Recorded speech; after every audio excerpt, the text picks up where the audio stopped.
dolor del propio tumor neoplásico, porque no se olviden que invaden también, reemplazan a las células nerviosas, o sea que en teoría no podrías tener dolor de un cáncer, pero sí tienes dolor del alrededor, o sea, alrededor se hace una respuesta inflamatoria, y ustedes ya saben la tétrada de Celso, ¿no? Dolor, calor, rubor, tumor, ¿no? Entonces, ¿cómo invaden las células tumorales los tejidos del huésped? Es lo que me he cansado ya de decir, tienen que adquirir el fenotipo matador, así se llama, ¿no? ¿Y qué fenotipo y genotipo matador? ¿A qué nos referimos? La capacidad de invasión. ¿Y cómo tiene capacidad de invasión? Tiene enzimas que destruyen la matriz extracelular o en el caso de los carcinomas, por ejemplo, destruyen la colágena tipo 4, que es la que eh, es parte de las membranas basales. Y cuando ya rompen la membrana basal, acuérdense que primero es carcinoma in situ, luego microinvasor, francamente invasor y metastásico. También para que haya metástasis debe de haber proliferación o angiogénesis. Y eso es a través de que el propio tumor, por eso les digo que la neoplasia parece que tuvieran pienso, parece que tuvieran, fuera una entidad en sí, porque estas neoplasias adquieren sus características de mutación, pero no son mutaciones deleterias, son mutaciones que le dan una ventaja, ¿no? Y si se fijan, la mayoría de las mutaciones casi siempre son incompatibles con la vida o deleterias, ¿no? Entonces, ¿cómo invaden las células tumorales los tejidos del huésped? Ya hemos hablado harto de la colagenasa, ¿no? Las colagenasas intersticiales que degradan la colágena tipo 1 y 3. Esto en el caso de los sarcomas, ¿no? De las neoplasias malignas mesenquimatosas. Y ya les he dicho en el caso de los carcinomas. Los carcinomas, el tejido epitelial versus el mesenquimatoso tiene algo diferente, que uno está organizado con una membrana basal y el epitelial y el mesenquimatoso no, ¿no ve? Las gelatinasas que degradan la colágena tipo 4 y destruyen la membrana basal. Estos habíamos mencionado en la última clase, streptomielicinas que degradan también la colágena tipo 4 y los proteoglucanos, ¿no? Hay una, una respuesta de inhibición de las metaloproteinasas que limita el crecimiento del tumor.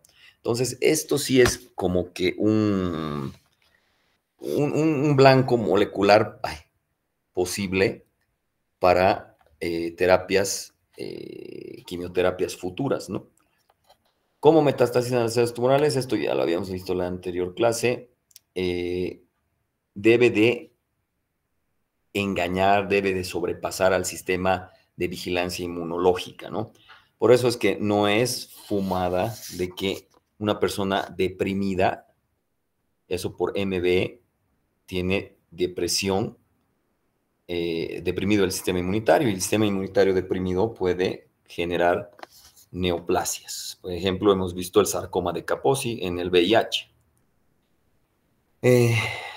Y la respuesta inmunológica, como ya hemos visto en el anterior capítulo, no solo se trata de una respuesta inmunológica a través de la inflamación, sino que participa los distintos tipos de inmunidades, o sea, los dos, la natural y la adquirida. Y en este caso, cuando clasificamos a la adquirida, acuérdense que desde el punto de vista de patología es la inmunidad adaptativa, ¿no ve? Aquí participa mucho el HLA. El HLA es el sistema de reconocimiento de la membrana de los leucocitos para que no se destruyan entre sí. Es como decir el complejo mayor de histocompatibilidad, que ya lo hemos visto en el anterior tema, ¿no? Evidentemente también la respuesta inflamatoria es primordial para protegernos de un cáncer. Las células NK, que son, que la ventaja de estas, que son parte de la respuesta inmunitaria natural o innata, y la ventaja es que pueden reaccionar sin previa conocimiento del antígeno, o sea, eso quiere decir sin previa sensibilización. Los macrófagos también, pero tienen una respuesta particular, o sea, como macrófago nomás, inespecífica, ¿no? el CD8, que es parte de la respuesta inmunitaria adquirida o adaptativa, y también llamado el citotóxico, y es lo que hemos hablado y hablado y hablado de la vía extrínseca de la apoptosis, que activa las caspasas, y las caspasas activan al P53, ¿no? Los anticuerpos actúan a través del complemento, y esto también es parte de la respuesta contra el tumor a través de la respuesta inmunitaria adaptativa o adquirida, ¿no? Habíamos quedado en que ¿qué diferencia hay entre anticuerpos serológicos y anticuerpos por inmunohistoquímica? El diagnóstico categórico, o sea, blanco o negro, se da por IHQ, por inmunohistoquímica. Si tengo un tumor que no sé de dónde, es un G4, es un anaplásico, que ya sabemos, o sea, es un tumor extraterrestre, y yo le hago, por ejemplo, a ese tumor PSA y me sale positivo, fija que es metástasis o es primario de próstata. Pero si me saco sangre y mi PSA está elevado, no porque esté elevado puedo saber que tengo cáncer de próstata, o así han indiferenciado, porque en varias situaciones, serológicamente, estoy hablando cuando tomas sangre del brazo y lo analizas, en varias ocasiones el PSA, el antígeno prostático específico, se eleva. Entonces, y ya saben, en las ocasiones que se puede elevar, ¿no? No solo en cáncer. Entonces, la inmunohistoquímica es sobre tejido, los anticuerpos serológicos es sobre suero de la sangre. Quien da diagnóstico categórico, blanco o negro, es la IHQ, y quien da sugestivo o de seguimiento es el, los anticuerpos los marcadores tumorales, ¿no? Ahora, en el examen está lo que es pronóstico y predictivo. Ya lo habíamos visto. No es lo mismo pronosticar que predecir en cáncer, en oncología. Esos dos conceptos deben de estar aprendidos, pero no solo de memoria, porque yo probablemente puedo preguntar, ya que es este viernes, creo que es el Día Mundial del Cáncer de Mama, voy a preguntar qué tipo de cáncer de mama tiene mejor pronóstico y mejor valor predictivo en relación a los estrógenos, progesterona y el HER2/neu. Entonces, eso es muy importante que tomen en cuenta. ¿Qué son los marcadores tumorales? Los marcadores tumorales son sustancias secretadas por las neoplasias. Se pueden clasificar como glucoproteínas, por ejemplo, las oncofetales, y aquí tenemos el antígeno carcinoma embrionario, proteínas séricas, por ejemplo, la alfa-fetoproteína, enzimas ya saben que son catalizadores biológicos, ¿no? Y finalmente son igual proteínas, como ser la lactaso deshidrogenasa o el PSA, el antígeno específico prostático. También pueden ser hormonas, como la insulina, la calcitonina, pueden ser aminas biógenas, como el ácido vaninilmaldeico y la noradrenalina, que se pueden dar en tumores neuroendocrinos o de la suprarrenal, como por ejemplo un feocromocitoma. Entonces, estas sustancias que se secretan en el suero se las puede detectar, pero ojo, voy a volver a mencionar esto categóricamente para que entiendan. Yo me saco sangre y me sale antígeno carcinoma embrionario, no quiere decir que tengo, porque eso se eleva en cánceres del tracto gastrointestinal, no quiere decir que tengo cáncer de colon, porque podría estar elevado en sangre el ACE o el PSA y eso no significar nada. Por eso es que necesitamos un razonamiento clínico. Si el paciente tiene pérdida de peso más una bola en el intestino y tiene antígeno carcinoma embrionario elevadísimo, obviamente que lo que más vamos a pensar es en cáncer de intestino. Pero si el paciente tiene pérdida de peso porque ha ido a spinning, tiene relaciones sexuales de lunes a viernes y se toma el PSA al final del sábado, pues obviamente que va a estar hasta la chingada. Y eso no quiere decir que yo tenga o que el paciente tenga cáncer de próstata, ¿no ve? Quiero que quede bien claro, ¿ya? Porque si fuera así tan fácil, entonces agarraremos ya, tómese sangre y a ver si le van a hacer todos los antígenos, los marcadores tumorales y listo, sale uno elevado y ya sabemos que tiene un cáncer y no es así. Ahora, cuando nosotros aplicamos la misma técnica, pero a un tejido, o sea, a una biopsia, es diferente. Ahí sí son muy específicos, o sea, son diagnósticos categóricos. ¿A qué nos referimos con marcadores tumorales serológicos? a esa reacción antígeno-anticuerpo que hacemos en el suero para detectar estas sustancias que probablemente pueden estar secretadas por neoplasias. ¿A qué nos referimos como marcadores tumorales tisulares? A la IHQ. I es de inmuno, H de histo, inmuno contra histo, o sea, contra tejido química, porque ese anticuerpo que se une a su antígeno, químicamente lo estamos tiñendo con un color café. Aquí una relación entre algunos marcadores tumorales y los posibles cánceres que pueden tener. La alfa-fetoproteína, por ejemplo, se eleva en el cáncer de hígado. Ahora, otra cosa que me estoy olvidando de decir y que no dicen el Robbins, pero en la vida real es que algunas de estas igual se elevan, pero no son específicas solo de cáncer de hígado. Por ejemplo, aquí no está, digamos, el CA19-9, que hoy día muy bien una de las estudiantes que ha dado su examen, por cierto, hay que lavar ya mi dirección de la matanza que ha habido día del examen, pero algunos, ¿para qué? Sí estaban ubicados. Y curiosamente me ha dicho el CA19-9, ¿no? Entonces, por ejemplo, ese podría estar en cáncer de páncreas, pero también en cáncer de ovario, en otros cánceres. Entonces, aquí no está mencionado, ¿ya? Pero algunas de estos marcadores serológicos que estén elevados, a pesar de que tenga clínica para hepatocarcinoma o gonadotrofina para tumor de células germinales, etcétera, podrían estar elevados en otros cánceres también. Miren, aquí está el antígeno carcinoma embrionario que está en la adenocarcinoma de colon, pero también podría estar elevado en cáncer de estómago, por si acaso, o en cáncer de esófago. La calcitonina, que está elevado en un cáncer específico de tiroides, que ustedes el próximo año lo van a ver. Se llama carcinoma medular de tiroides.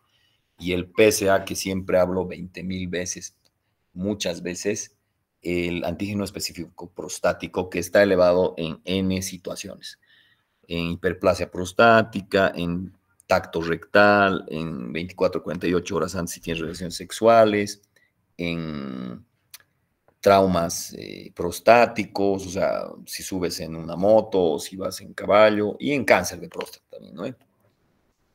Ahora, muchas veces el paciente no muere, o sea, a ver, si yo preguntara de qué muere un paciente con cáncer, o sea, les apuesto que se van a cantinflanear, le van a entrar conflicto cognitivo, tal vez van a empezar a convulsionar, porque todo el mundo asocia, te dice, tienes cáncer y ya listo, cuando me voy a morir, es mucho dinero, etcétera, ¿no? Pero, a ver, ¿de qué realmente muere un paciente con cáncer? Y eso me interesa ver que alguien me responda, a ver, o sea, ¿de qué morirá un paciente con cáncer?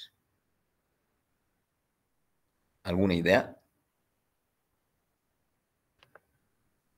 Nada, ni idea. ¿De qué habrá muerto? José Mateo voló, ya cuando estaba queriendo preguntar. Verónica Carvalho igual ya se afuera. Doctor, quizás ¿Por qué se están que saliendo todos? ¿Qué ha pasado? Dime, sí, te escucho. quizás que no ha habido una detección temprana, digamos, la enfermedad ha progresado muchísimo y la persona llega a fallecer porque no se ha tratado. Claro, pero a ver, es como si me digas, hemos muerto porque así lo decidió Dios. O sea, a ver, pero no se ha tratado, pero ¿de qué muerte? ¿Cuál es la causa de la muerte? Así, por cáncer, así. Por la localización, doctor. Ya puede tener mucho que ver la localización. A ver, ¿cómo me explicarías eso de la localización? ¿Por qué por la localización? Por ejemplo, en los...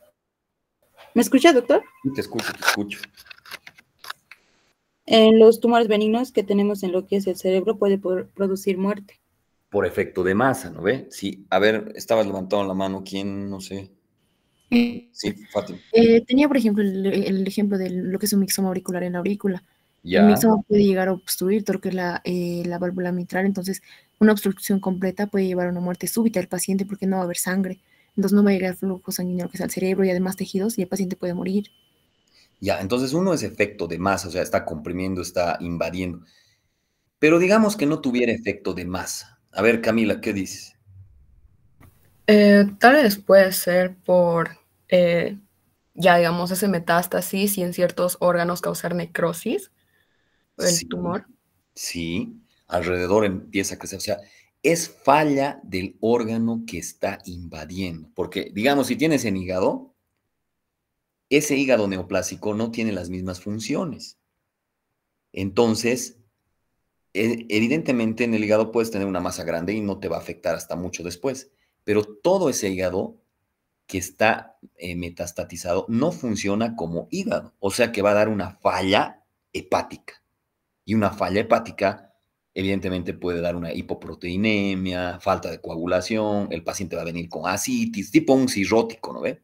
Entonces, en general, el paciente con cáncer muere por la invasión y metástasis a los órganos, pero esa invasión y metástasis de los órganos hacen que no funcione el órgano. Ahorita todas las que me han dicho están muy bien y podrían aplicarse a neoplasias benignas por efecto local de masa, pero en realidad mueres porque tienes insuficiencia, falla multiorgánica, así, por las metástasis. Y ahorita vamos a empezar a ver algo así. Ya, ¿por qué se les ha dado miedo? Si es mejor decirme, no sé, no sé, doc, y ya listo. Pero se han afuereado como 10 ahorita en un segundo. A ver, aquí tenemos una tomografía, una tomografía y una resonancia magnética donde tenemos efectos de masa en el cerebro. Acuérdense, y hoy día ha sido pregunta de examen, ¿no? Y, pucha, ¿qué regla se aplica a los tumores del sistema nervioso central? Y como con cuchara, así apenas ha salido uno, ¿no? Que todos los tumores del sistema nervioso central, a pesar de que terminan en OMA, son de potencial de invasión. O sea, no tiene metástasis, pero siempre tiene invasión, lo que quiere decir que todos son neoplásicos malignos. Pero no mueres realmente por insuficiencia del cerebro, de que está invadiéndose, sino por el efecto de masa. Muy bien los dos ejemplos, uno del cerebro y otro del mixoma auricular. Por cierto, ese es un caso de la práctica, ¿no ven? Entonces, aquí tenemos un efecto de masa, ¿no? Otros también han dicho, sí, la necrosis masiva que produce por respuesta inflamatoria alrededor también puede contribuir a la falla multiorgánica, a la falla de funcionamiento del tejido, porque un tejido muerto tampoco funciona, ¿no ve? Un tejido invadido y un tejido muerto tampoco funciona. Enumere algunos efectos adversos locales del tumor, de los tumores. Uno, el que acaban de decir y todo desde el principio han dicho, efecto de masa, que va a comprimir el tejido normal con pérdida de la función. El dolor generalmente del cáncer no es porque el cáncer te está doliendo, sino que alrededor comprime las terminaciones nerviosas y eso produce inflamación.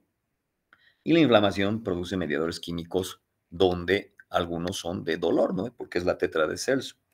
Dolor, calor, tumor, rubor. Va a haber tres, eso algunos han dicho, se han acertado, ¿no? Destrucción de tejido normal, por ejemplo, en el mieloma múltiple. Pero, por cierto, el mieloma múltiple, el nombre correcto sería plasmocitoma múltiple, por si acaso. Y la regla de que no hay ni una neoplasia linfoide, una neoplasia linfoide benigna, se aplica aquí. Entonces, un plasmocitoma es maligno. También en un cáncer gástrico podrías no morir ni por el efecto de masa, ni siquiera porque no funciona bien tu estómago y no puedes mezclar los alimentos, sino que se perfora, hay una peritonitis y te mueres. O se perfora, sangra y te mueres, ¿no? Pero realmente, si el cáncer lo dejarías así con oxígeno, nutrientes, y no morirías de eso, eventualmente todo tu cuerpo se convertiría en una masa tumoral, ¿no? También puede morirse un paciente por obstrucción de un órgano hueco, por ejemplo, en el cáncer de colon. Y ustedes van a ver el siguiente año. Si el cáncer es derecho, si el cáncer es izquierdo, de acuerdo a la fisiología o la fisiopatología en este caso, va a tener sintomatología más evidente uno si es derecho o si es izquierdo. También lo que habíamos dicho, una hemorragia por erosión de un vaso sanguíneo, y esto frecuentemente se ve en los cánceres cervicuterinos, se mueren las pacientes de choque hipovolémico. Ya me da miedo preguntar cuál es las tres cosas que te diagnostican un choque, pero a ver, los que han sido mis estudiantes de práctica seguramente deberían saberlo. Inflamación o irritación, podrías entrar a un derrame pleural por una inflamación. Ya saben que dolor, calor, rubor, tumor es por el edema. El edema es líquido. Entonces, en un carcinoma bronquial te puedes morir porque tienes falla en la hematosis, o sea, en el intercambio gaseoso. En general, y eso ya lo han visto los que son estudiantes de práctica, ese adenoma pleomorfo, ¿no?, que hemos visto, la clásica isquemia que hay no es una isquemia licuefactiva, acuérdense, y si no revisen por qué se da la necrosis licuefactiva, sino que es una necrosis coagulativa, la que se produce en un tumor, una neoplasia. Y evidentemente es por la isquemia. Y ya hemos explicado y aclarado por qué es frecuente isquemia en las neoplasias, tanto benignas como malignas. A ver, seguramente ya está próximo su examen de semio. Antiguamente los exámenes de semio eran con paciente real, en tiempo real, y duraban 2 semanas. O sea, no 2 semanas porque todo el día ibas, sino que salías sorteado ese día y, a ver, tal vez dabas. O podía ser el martes o el miércoles, y es así. Los que hacían semiología en la caja venían a dar su examen en el Viedma, con pacientes del Viedma. Los que hacían semiología en el Viedma venían a dar su examen en la caja. Yo hacía semiología en el gastro, o sea que pertenecía prácticamente al Viedma. Se ha ido a dar con otros doctores diferentes a la caja. Y ahí me acuerdo bien una pregunta, porque mi paciente ya desde entrar ya lo vi, así todo magro, flaco. ¿Cómo se llama el último estado de desnutrición? ¿Alguien tiene idea? Por semio. ¿Cómo es? Nada. Caquexia. Caquexia. Y, aunque no crean, el factor de necrosis tumoral. Ah, doctor, pero dice factor de necrosis tumoral, pero lo hemos estudiado en inflamación. Sí, lo hemos estudiado en inflamación, pero ¿de dónde lo hemos aprendido, lo hemos investigado? Por su nombre dice, pues, TNF, factor de necrosis tumoral. Entonces, en realidad, los descubrimientos han sido en la parte de neoplasias. El TNF, también conocido, y esto lo he visto, ni siquiera está en internet, bueno, no sé, ahora debe estar con el ChatGPT, pero lo he visto en un libro antiguo que me lo he encontrado en el gastro de anatomía patológica, así de los tiempos inmemoriales. El otro nombre del TNF, aunque no lo crean, se llama caquectina. ¿Por qué creen que se llama caquectina?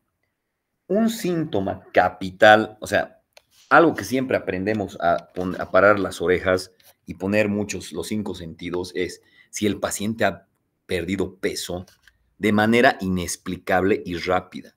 Eso nos inclina la balanza a pensar en ¿qué? A pensar en cáncer. Entonces, generalmente cuando te dices, ha perdido peso en 3 meses, así más de 10 kilos, 15 kilos, ya, está bien. Pero la siguiente pregunta es, ¿por qué perdió? Ah, doctor, es que estoy haciendo una dieta maldita de la luna, de las estrellas, de no sé qué, y he hecho spinning, entonces eso no tiene valor. Pero si el paciente dice, yo como, yo no hago ejercicio, estoy queriendo, como de la chingada, cada día pico, pollo a la bróster, lo que sea, y baja de peso, hay que poner las orejas bien paradas porque hay probablemente una neoplasia maligna que está secretando, ¿qué creen? Caquectina. ¿Y qué creen que es la caquetina? El factor de necrosis tumoral. ¿Y qué hace el factor de necrosis tumoral? Pregunta del capítulo 3, reparación, curación, inflamación de los tejidos. Pero esto no es capítulo 3, ¿no ve? Entonces repasen qué chingados hace el TNF, pero en general es la explicación que se da. O sea, ¿por qué baja de peso un paciente con cáncer? Uno, por ese TNF. Y otro es porque le está quitando, pues, comida al paciente, ¿no ve? Hace angiogénesis, desvía toda la glucosa, todo para priorizar la proliferación de ese cáncer y le quita al sistema. Pero esa es una pequeña explicación para lo más grande que es lo que es secreción de la caquectina. En el libro del Robin no está, por si acaso. Cuidado que después me estén mandando cartitas, no sé qué, que no estaba no sé dónde, que no estaba en el libro, no sé qué, porque estoy dando las clases y paso a paso, con calma, son grabadas, todo eso.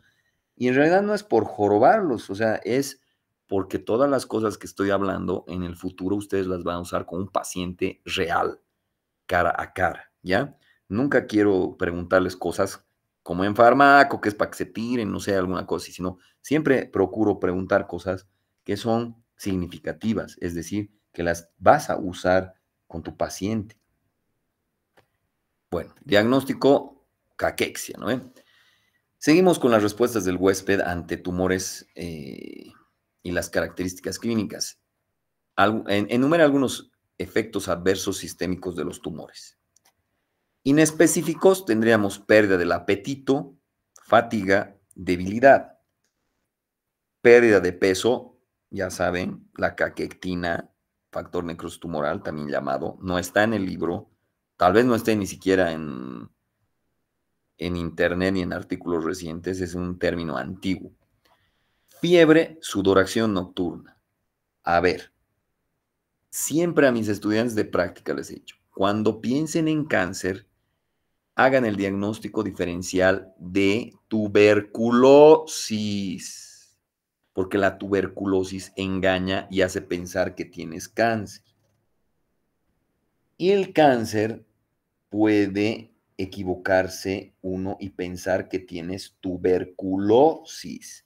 Entonces, ¿por qué? Porque en la tuberculosis hay un granulomas. Acuérdense, en la inflamación, un patrón de inflamación crónica, granulomatosa, una bola hace. Entonces, si tú tienes tos con expectoración con sangre, pérdida de peso, fiebre, fatiga y una bola en la radiografía, puedes diagnosticar las dos cosas. Fiebre, tos con sangre, pérdida de peso, fatiga y una bola en el pulmón, un granuloma tuberculoso, tuberculosis. Pero también podrías tener fiebre, pérdida de peso, una bola en el pulmón, tos con sangre, fatiga en cáncer. ¿Ya? Entonces, por favor, sean muy cuidadosos en esto. Hemos tenido a lo largo de tantos años en el gastro pacientes que estaban tratados con antituberculosis, tenían cáncer, y pacientes que tenían tuberculosis tratados con quimioterápicas y los hemos fundido, ¿no ve? Por incompetencia y negligencia de los profesionales médicos que piensan que el diagnóstico es pues, de patrón, como el librito, y si no hay eso, sepa la chingada y hay que hacer más estudios, ¿no ve? Entonces, aquí estoy mencionando. Por eso es que en semio, ¿no ve que he leído, han estudiado la fiebre? ¿No ve cuáles las curvas de las fiebres y en qué curvas? O sea, no es solo decir fiebre, ¿no es? Fiebre, pero ¿cuándo? En vespertino, en nocturno, todo el día, se agrava. Yo sé, esto no es clase de semio. Me fascinaría dar clase de semio incluso, pero no podemos extendernos, ¿no? Entonces, el tipo de fiebre, por eso no es solo decir fiebre, ¿no? Entonces, hay un tipo de fiebre característico, digamos, de la fiebre amarilla, otro tipo de la tuberculosis. Y en este caso, generalmente la fiebre es nocturna generalmente estamos diciendo, cuando se trata de neoplasias malignos. ¿Qué son los síndromes paraneoplásicos? Me encanta preguntar esto. Se rayan así, cuando te vienen casos de Doctor House, es que tienen un síndrome paraneoplásico. ¿Qué es ese síndrome paraneoplásico? Siempre me acuerdo hasta con cariño ese término, porque fue lo que me tocó en mi primer examen de cuando yo era ayudante. Ahora creo que ya ni ayudantías hay en nuestra propia facultad. No se estimula así para que desde tempranas edades se estimule la vocación y lo hermoso que es ser docente, ¿no? Y transmitir el conocimiento. Pero esto me tocó, el síndrome paraneoplásico. Y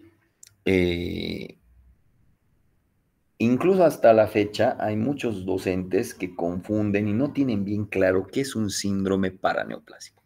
Un síndrome paraneoplásico son síntomas y signos que no están asociados al efecto de masa del tumor. No están asociados, quiere decir, a la cercanía del tumor, sino que son síntomas y signos que se manifiestan en otros órganos, aparatos o sistemas lejanos al tumor y que no tienen nada que ver con el origen endocrino. Ahorita vamos a aclarar bien eso.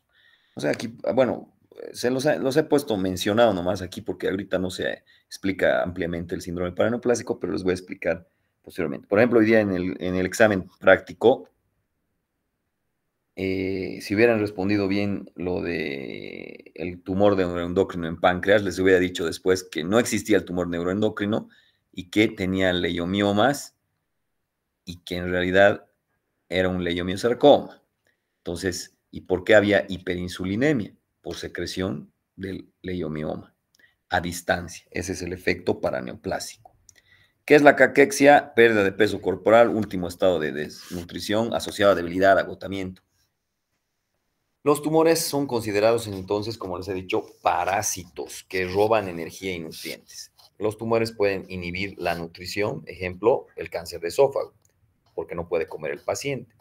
Pero aunque no lo pudiera inhibir, o sea, físicamente, sabemos que entra en un estado de hipermetabolismo por el TNF y además son parásitos los tumores que te quitan los nutrientes, el oxígeno, etc. Los tumores secretantes de TNF van a inducir el catabolismo. Ya saben, ¿no? ¿Qué es el catabolismo? O le voy a reclamar a la doctora Yáñez de bioquímica. Entonces tienen que saber qué es el catabolismo, ¿no? Y eso va a dar una pérdida de tejidos grasos y musculares. Por eso es que a veces incluso cuando está ya desahuciado el paciente, hasta le recetamos marihuana. A ver, ¿quién me puede decir por qué sí se le puede recetar? Yo sé que hay varias aplicaciones de la marihuana terapéuticas, pero una de esas es esta. ¿Qué hará la marihuana con los pacientes terminales con cáncer? ¿Para qué le damos? ¿Con qué función? ¿Con qué objetivo? ¿Alguna idea? ¿Qué dice Camila? Para control del dolor. Sí, uno. Y otro efecto que nos ayuda, ¿cuál crees que sea? A ver, ¿son muy sanos ustedes? ¿Solo Fernet le echan? ¿Cómo es? ¿Qué hará la marihuana? ¿Qué estimulará? El apetito. Exactamente, el apetito. Entonces, pacientes que están caquécticos, matamos dos pájaros de un tiro, ¿no? Con marihuana. Pero es la marihuana normal, no es la que mezclan con una otra especie que tenemos un alto contenido del potente, bueno, en este caso, de la droga, ¿no? También hemos usado algún compuesto de la marihuana para el síndrome, bueno, para los autistas, también para el glaucoma se usa, ¿no ve? Bueno, ¿qué son los síndromes paraneoplásicos? Los que les decía, me encanta este término y me encanta porque realmente, a ver, a veces nosotros en el gastro tenemos junta médica. Pucha, no sé qué chingados tiene este paciente, ya le hemos hecho esto, ya le hemos hecho el otro. O nos llaman del Viedma, ¿no? Junta médica, ya hemos pedido esto, pedido el otro, no come, no sabemos qué tendrá, tiene estos síntomas y empiezan a hablar de síntomas en cabeza y cuello, en estómago, en intestino, en hígado, en pie, no sé qué. Y todos, pucha, ¿qué será? No sé, un montón. Cuando ustedes estén viendo síntomas y signos a nivel multisistémico, piensen en dos cosas. O sea, yo no sé por qué se rayan tanto. Mi manera de pensar es así. Veo un chingo de cosas que no tienen sentido lógico al principio en un paciente. Hay dos sopas, como hemos visto en el anterior tema. O es una enfermedad inmunitaria, porque es sistémica, y que está manifestándose en varios lugares, o es un cáncer que tiene un efecto que se llama ¿qué cosa? Paraneoplásico, donde el tumor está secretando una sustancia que va a otro lado y está dando síntomas y signos en otro lado. Eso es un efecto paraneoplásico. Entonces, generalmente así viene, ¿no? O sea, y no entiendo, o sea, tal vez es porque los médicos intentan, yo soy hincha, ¿no ve?, del método hipotético deductivo, y están queriendo englobar que tiene hipertensión, con que tiene Cushing, con que tiene diabetes, con que le duele su cabeza, con algo así, a ver, ¿de dónde? O sea, la cabeza le duele porque tal vez es tensional, la hipertensión es porque come mucha sal, así. O sea, están tratando de no ver más allá de lo evidente y en general puede ser un efecto paraneoplásico.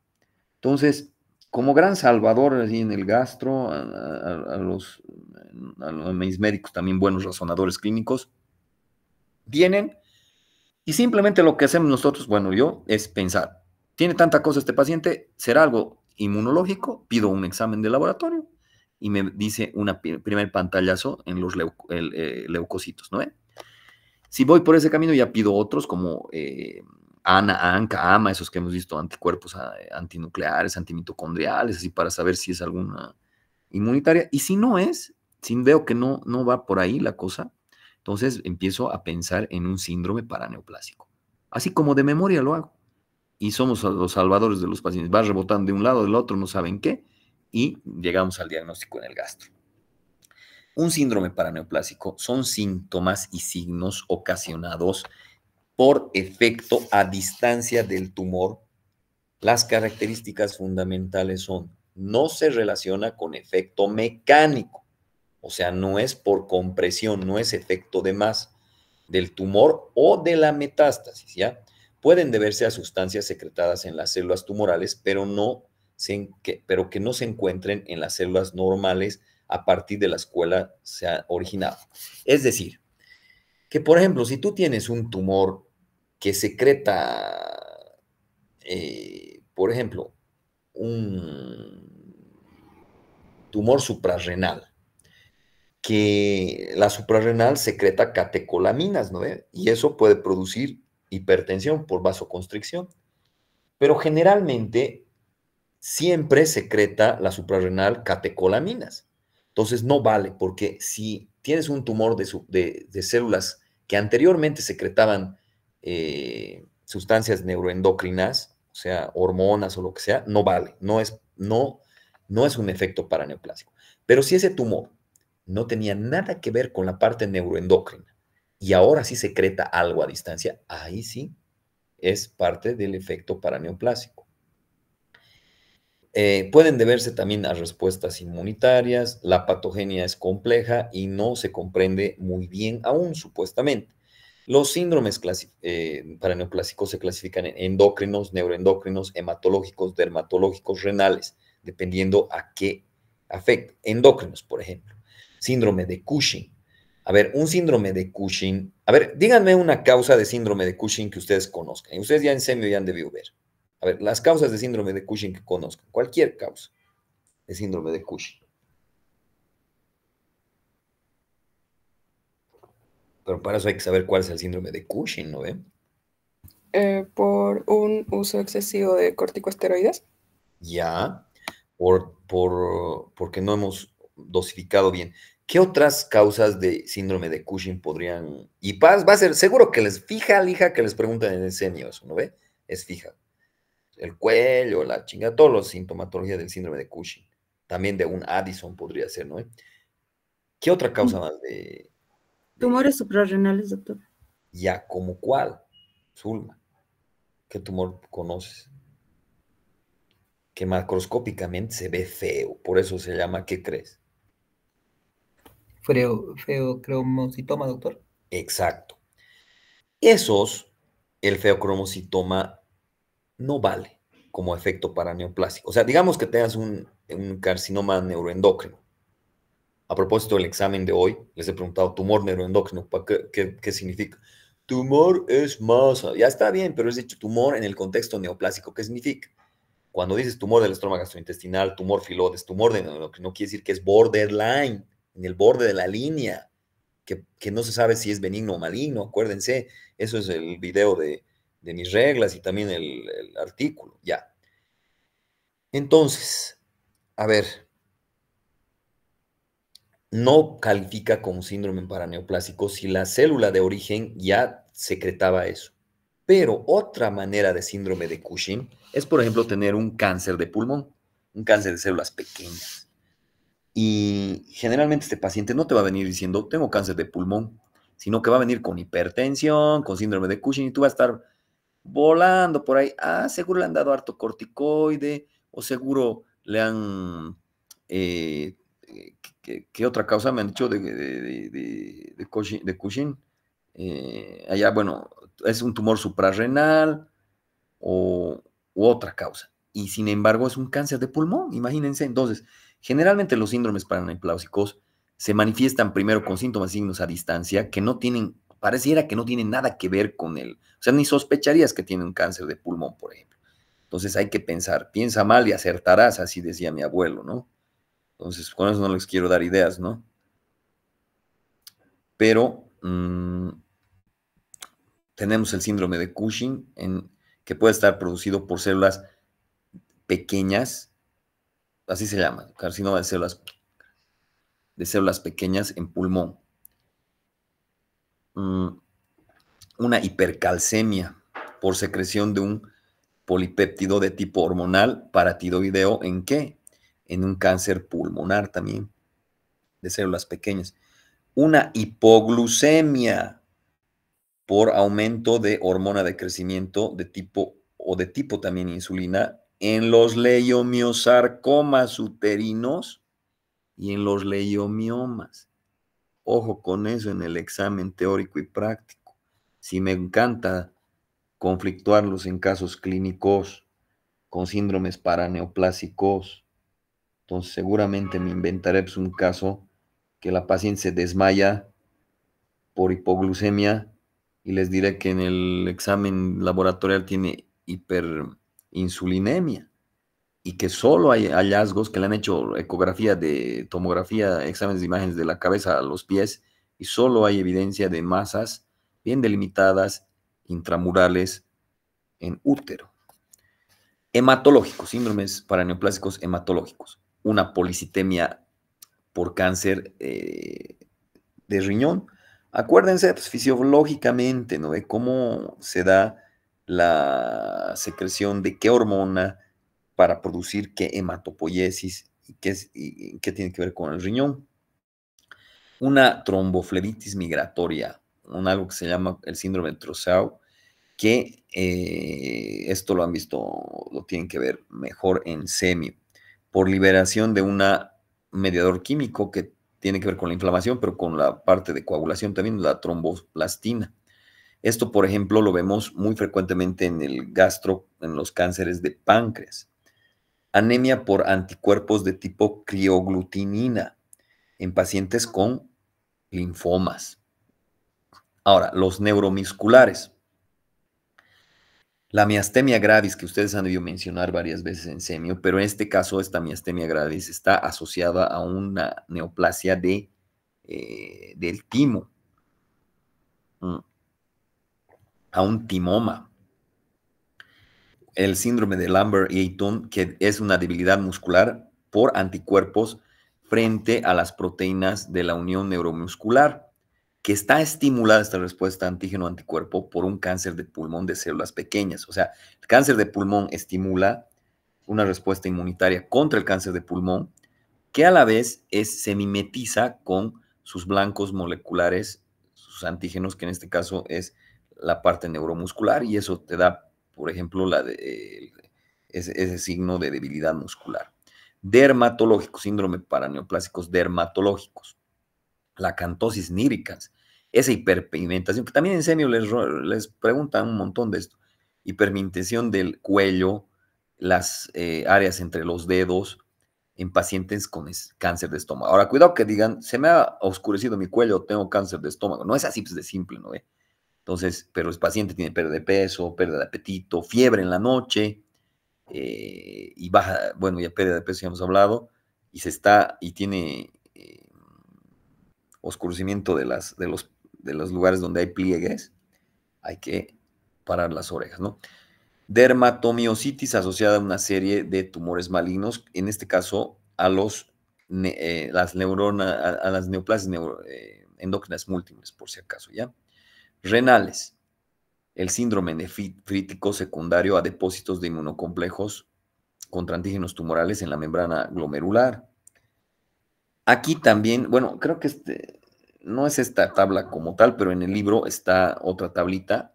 No estoy muy seguro si hay esa tabla, pero a ver, donde tenemos el tipo de síndrome paraneoplásico, la enfermedad o síntoma y la neoplasia causante de esta enfermedad o síntoma y el mecanismo causante. Por ejemplo, aquí tenemos Cushing, ya hemos mencionado células pequeñas, ¿no? Pero también se puede dar en cáncer de páncreas, en tumores del tejido nervioso, en timomas. A ver, podremos hablar de hipoglucemia, ¿no ve? Por ejemplo, sarcomas, ¿no? Como el leiomiosarcoma, aquí creo que no está escrito, pero en general los mesenquimatosos, ¿no? Síndromes como el de debilidad muscular, ¿no ven? En el cáncer del pulmón de células pequeñas. Y así, lamentablemente es otro cuadrito que tal vez tengan que acudir nomás al aprendizaje memorístico, ¿no? Pero lo que tienen que saber es que puede venir un caso como de Doctor House y tienen que enfocarse así. Tenemos mucocutáneos, hematológicos, etcétera, ¿no? Entonces ahí se sintetiza todos los síndromes paraneoplásicos. Los síndromes paraneoplásicos son conjuntos de síntomas que no pueden ser explicados por el efecto local del tumor, ni las metástasis, ni la elaboración de hormonas propias del tejido de origen, ¿no ven? Eso ya sintetiza más, ¿no? Al principio les he dado un concepto y aquí hay un concepto mucho más sintético, ¿no?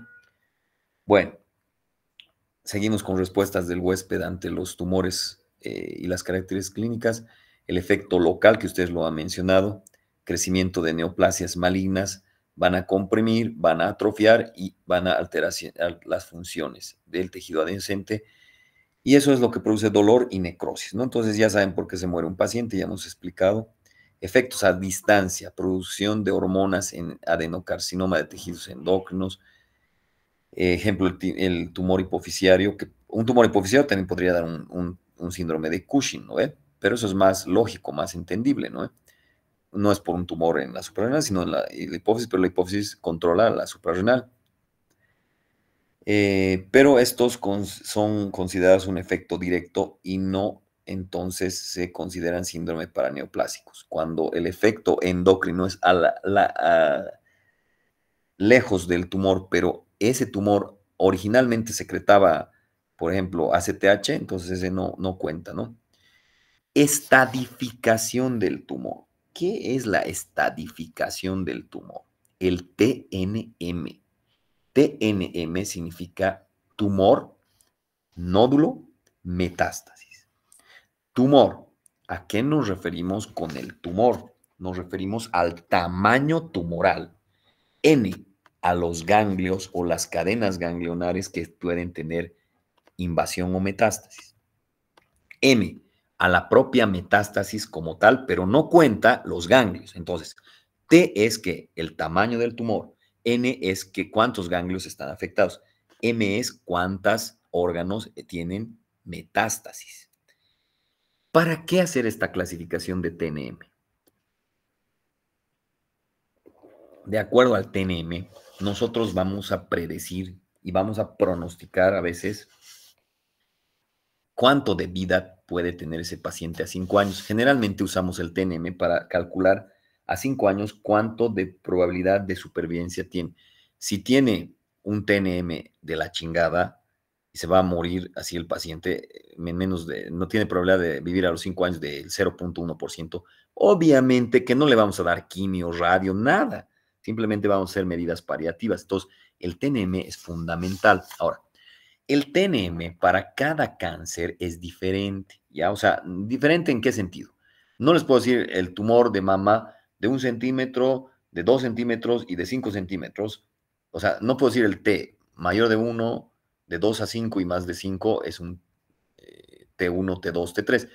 Para cada tipo de cáncer tiene un rango, digamos. T1 es de un tamaño a un tamaño, T2 de un más grande, T3 un más grande, pero los tamaños los van a ustedes estar estudiando el siguiente año en patología especial, donde cada tumor va a tener un tamaño y de acuerdo a tamaño de tal a tal, pequeño, o sea, T1, mitad, digamos, T2, T3, T4. Todos van del T1, o sea, del 1 al 4. O puedes decir del 0 también al 4, ¿no? Cuando no alcanza ni siquiera ese tamaño mínimo, ¿no? Que se da. El N es el número de ganglios afectados y el N generalmente es del 0 al 3, pero en algunos casos hay excepciones, puede ser al 4 también, a la cadena ganglionar 4. Cuando tú dices, pero NX, X aquí está, fíjense, y esto no lo explican mucho, casi nunca, ni en el libro ni nada. Cuando tú dices NX es que no sabes, o sea, no puedes poner las manos al fuego y no has descartado con qué, por ejemplo, con un ganglio centinela. Tienen que ver el video del ganglio centinela porque está en el examen, ¿ya? De las competencias. Y si no, exijan también a sus docentes de práctica que les den porque está en el plan global que yo lo he hecho el año pasado, ¿ya? Entonces, NX quiere decir no sé si está afectado o no un ganglio. N0 es que no está afectado. Así, a huevo, ya lo sabes. ¿Y a través de qué? Del ganglio centinela. No vamos a explicar ahorita qué es el ganglio centinela, ¿no? Ya.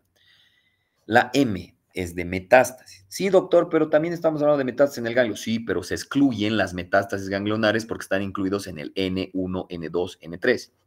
La metástasis puede ser del 0 al, incluso al 4. O sea, eso depende. O sea, 0 es, N0 quiere decir que, digamos, tienes un hepatocarcinoma N0, M0, perdón, es que no hay metástasis en ningún lado. Pues si tienes M1 ya en un órgano, M2 en dos órganos, M3 y así. De acuerdo a esto se saca un puntaje de TNM y de acuerdo a ese TNM es lo que les había dicho al principio de la clase, al principio de esta diapositiva. Podemos estimar el valor pronóstico a 5 años. Hay que saber la localización e histología tumoral, además del TNM, para completar los valores pronósticos predictivos. Lo que les decía y lo que les he preguntado y lo que les he dado clases en las anteriores clases. El grado de diferenciación. El grado de diferenciación en cuánto se parece al tejido de origen. G1 bien diferenciado, G2 moderadamente diferenciado, G3 poco diferenciado, G4 indiferenciado o anaplásico. El estado de la chingada es el tumor que es extraterrestre al microscopio y a ese hay que pedirle inmunohistoquímica. Entonces, el TNM más la parte histológica del grado del tumor nos da un buen valor pronóstico para enfocarnos en la terapia y en el pronóstico y en si hay que hacer quimio, radioquimio, cirugía primero, todo eso lo tiene de especialidad y más entendido un oncólogo. TIS es cuando el tumor es in situ. Cuando el tumor es in situ, evidentemente que el N tiene que ser 0 y el M 0. Ojo con eso. A ver, lo van a reflexionar. Si hay dudas, la siguiente clase me preguntan por qué, pero es obvio para mí, ¿no? Cuando es tumor in situ de un carcinoma in situ, tienes tú un TIS y eso quiere decir que vas a tener un N0 y un M0. Ya hemos dicho, cuando usamos la X es cuando no sabemos el tamaño tumoral. Por X o Z motiva, podríamos. Cuando usamos un NX es porque no sabemos si está afectado o no un ganglio. Cuando usamos un MX es también que no sabemos si hay una metástasis o no en un órgano, ya sea porque hasta tal vez no tiene plata el paciente y ni siquiera se puede hacer una tomografía o una, peor todavía, una resonancia, ¿no?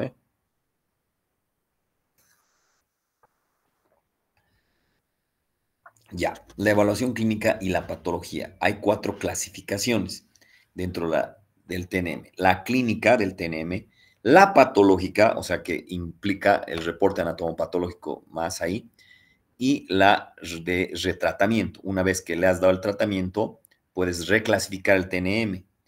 Y también cuando un patólogo hace la autopsia, que esa es la más fidedigna, porque ahí no hay putía, ¿no? Pero aquí, ¿para qué nos sirve, digamos, el TNM, ¿no? Pero podemos hacer la clasificación tanto clínica, y eso es por estudios de imagenología y demás, patológica, que es aumentando a lo anterior, le aumentas el grado de diferenciación de G1 a G4. La retratamiento es cuando ya le das quimio y radio y quieres volver a evaluar si el TNM ha bajado. Y la de autopsia. Pero evidentemente un T4, un N4 y un M4 está desahuciado el paciente, ¿no? O sea, es diferente a tener un T1, N0, M0, ¿ya? Entonces, eso hay que tomar muy en cuenta porque en el examen puede estar. TNM, la clasificación clínica previa al tratamiento se basa. Se basa en la información proveniente de estudios diagnósticos, exploración física, estudios de imágenes como tomografías, radiografías, ecografías, etcétera, ¿no? Esencial para relacionar el tratamiento y evaluar la respuesta al tratamiento. El TNM patológico evidencia, le sumamos a lo anterior la evidencia por un transoperatorio o intraoperatorio también llamado, por un postoperatorio y un examen histopatológico. Vale decir que aquí entra el grado de diferenciación de G1 a G4. Sirve y es más fino ya para adecuar el tratamiento complementario, estimación de un pronóstico. Ya tienen que saber qué es valor pronóstico y predictivo, tanto para la práctica como la teoría, por si acaso. Reconstrucción, podemos tener una reconstrucción del tumor por el tamaño, si no tenemos, o sea, en una tomografía nos dice un tamaño, pero aquí ya la vemos, pues, o sea, en la resección quirúrgica específicamente qué tamaño hay. Y además podemos añadirle algo que a veces no se ve en los exámenes de imagenología, como es el ganglio centinela, que es una competencia del transoperatorio.